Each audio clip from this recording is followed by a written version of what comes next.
JDU प्रदेश उपाध्यक्ष master मिजाज आलम जी का शुक्रिया अदा करता हूँ और सभी जितने भी चाहने वाले जितने भी मेरा दोस्त बंधु अपने समर्थन में पोस्ट किए और हक के लिए पोस्ट किए उन सभी का शुक्रिया। जितने दोस्त आए इन सभी का शुक्रिया। हालांकि हक को यहाँ पर दबाया जाता ऐसा हरगिज नहीं। अगर ऐसी बात थी तो मुझे सुबह बोला गया था कि आप एक माफ़ीनामा लिख के दीजिए और आपको छोड़ दिया जाए। मैंने कहा कि माफ़ीनामा तो बिल्कुल नहीं, क्योंकि मैं कोई माफ़ी के लायक काम किया ही नहीं हूँ। इसलिए अगर मैं माफ़ीनामा लिख के दूँ कल हो सकता है कि और सारे पत्रकार पर आरोप लग जाएंगे, आपके पत्रकार माफ़ीनामा लिख के दे। इसलिए माफ़ीनामा लिखने का कोई सर ये नहीं। ठीक है, आप हमको अगर गलती किए तो आप हमको जेल में भेजिए। रही सवाल कि अगर हम जिस वीडियो को वायरल किए थे वो वीडियो ग्रुप में आया हुआ था, हमको लगा कि ये जनता की आवाज़ है, जनता तक पहुँचनी चाहिए। हम उस चीज़ को फेसबुक अपना पेज में लिखा सीमांचल एक्सप्रेस में, जो कि अपने विभाग से आवाज उठाते हैं, उसमें लिखकर ये भी लिख दिया कि नोट इस ऑडियो रिकॉर्डिंग की पुष्टि हमारी चैनल नहीं करते। हालांकि ऐसा बात लिखने के बाद आज तक जी न्यूज बड़े चैनल भी करते हैं। मगर एफआईआर हुआ यहाँ पर 3 कारण है। कहीं ना कहीं मैं शेरशाहवादी घराने से भी आता हूँ, इसलिए होता है कि मैं शेरशाहवादी विरासत से आता हूँ। चलो इसको दबाने की कोशिश किया जाए कि लड़का उभरे तो उभरे। देखिए सोशल मीडिया में जब टैग लग जाता है कि पत्रकार के तौर पर, तो उनका काम है कि अपना पत्रकारिता करना। हालांकि हम अपना बात रखे, एफआईआर किए। मेरा कति ये मंशा नहीं थी कि मैं एजाज एसपी साहब के दिल को ठेस पहुंचाऊं। मैं एजाज एसपी साहब चाहते तो मुझे कॉल करके पूछ सकते थे। हालांकि मैंने कॉल करने की कोशिश की, शायद पटना वगैरह में थे, फोन नहीं लगे, इसलिए वैसे ही मैं चलाना मुनासिब समझा। अगर एक कॉल रिकॉर्डिंग के लिए अगर किसी को जेल में डाला था तो खैर ये उनकी सोच है।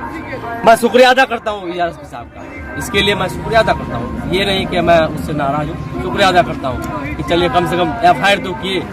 मीडिया की जो आवाज है वो दबाने की कोशिश किए, मगर मैं खुले शब्द में ये कहता हूँ मेरा जो आवाज पहले था आज भी वही रहेगा और कल भी वही रहेगा जितना बहुत। मुझे परसों दिन प्रिंस खान सूर्यपुरी ने फोन से सूचना दिया कि हमको ठाकुरगंज थाना से बुलाया जा रहा है कुछ पूछताछ के लिए।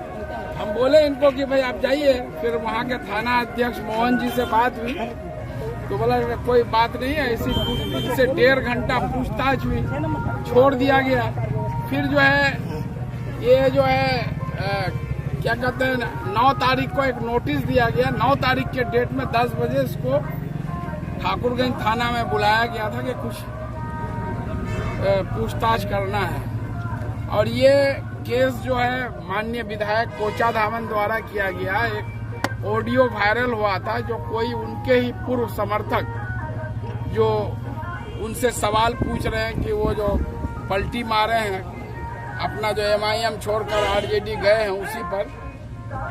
तो और जब इनके सीमांचल एक्सप्रेस में चला है इसमें इनका लिखा हुआ है कि हम इस वायरल वीडियो की पुष्टि नहीं करते हैं। उनको अगर एफआईआर करना था तो उस लड़के के पास, क्योंकि कॉल तो उन्हीं को किए हैं, उनके पास सारा डाटा है।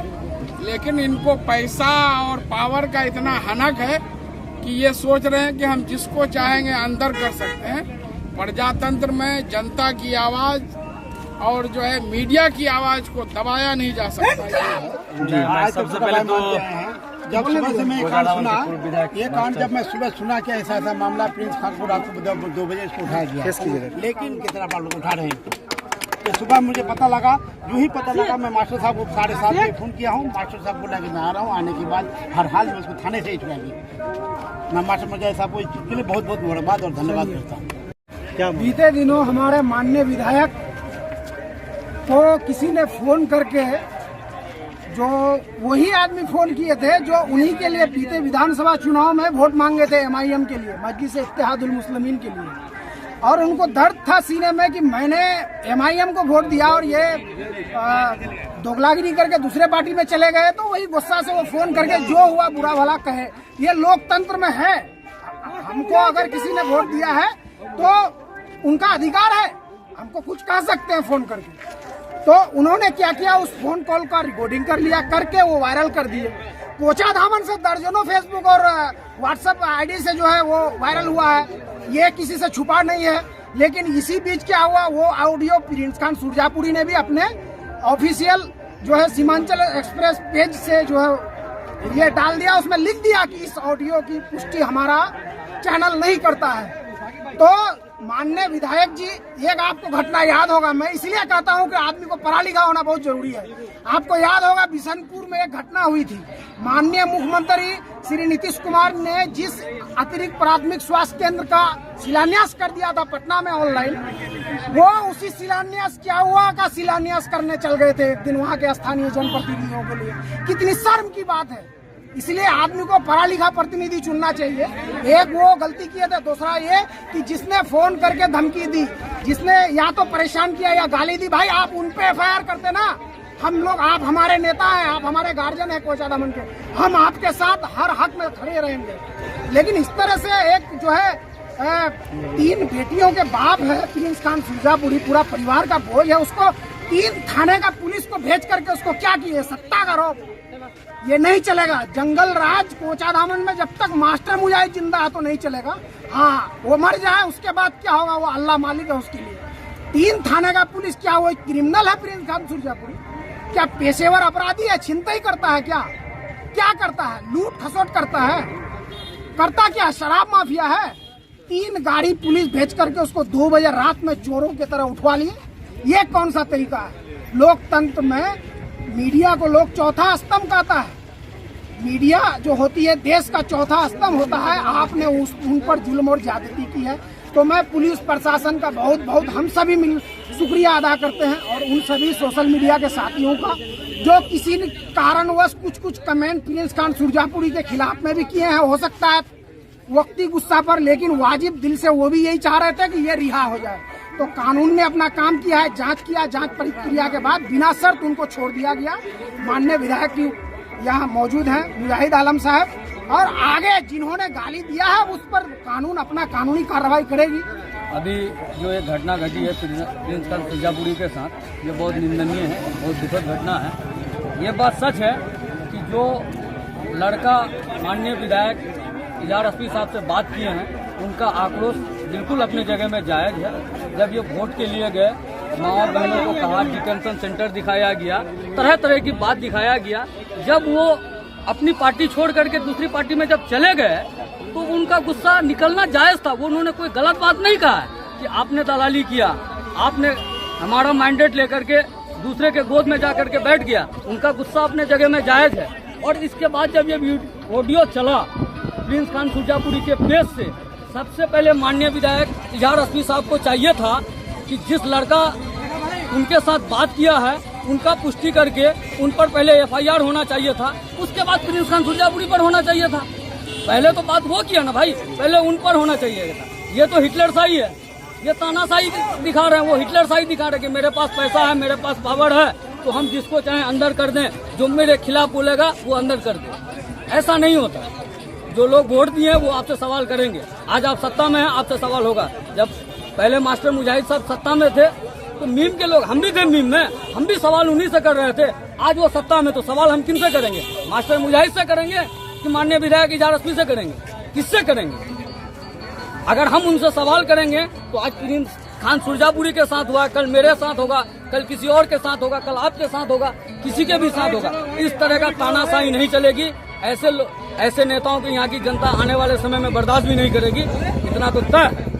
पिछले साल नहीं, सॉरी, जब मैं विधायक था, बिशनपुर के एक लड़के ने पोस्ट डाला कि यही है 4G का विकास। एक रोड का फोटो डाल करके, एक गली का फोटो डाल करके, उस पर एक मुर्तजा नाम से डेरामारी के लड़के, उसने कमेंट किया कि ऐसे विधायक को गोली मार देना चाहिए। मुझे कुछ पता नहीं, वो लड़का देखा तो घबरा गया, वो स्क्रीनशॉट लेके पोस्ट डिलीट कर दिया और लिख के बिशनपुर ओपी में दिया। और ओपी प्रभारी अभय जी थे और विनोद सिंह इंस्पेक्टर बहादुर, ये लोग जाके उस लड़के को डेरामारी से गिरफ्तार करके बहादुरगंज में ला के बंद। जब उसके घर वालों ने मुझसे बात की, मुखिया मुख्तार साहब, मैं तुरंत, मैं पटने में था, मैं बोला भाई उसको जो है माफ कर दिया। आज वो लड़का खुद हम लोगों का चाहने वाला है। कल तक वो कमेंट करता था कि मास्टर मुजाहिद को गोली मार देना चाहिए। इसके अलावा आप देखे होंगे कि लॉकडाउन के टाइम में एक जो है ग्रुप बना के, जो है व्हाट्सएप ग्रुप बना के किस तरह से मुझे जान से मारने की गाड़ी, और उस ग्रुप का नाम था मास्टर मुजाहिद रंडी का औलाद, उसका नाम था, सोच लीजिए। और उसके प्रोफाइल पिक्चर में यही हाजी साहब का ही पिक्चर था, समझ गए। केस हुआ, एक लड़का सद्दाम नाम का देसिया टोली जेल गया, मैं नहीं केस किया, और मुझे मालूम हुआ कि वो गरीब आदमी है, खुद अपने पैसे से बेल किया। बेल ही नहीं किया, उसको घर छोड़ के गए, आर्थिक मदद भी गए।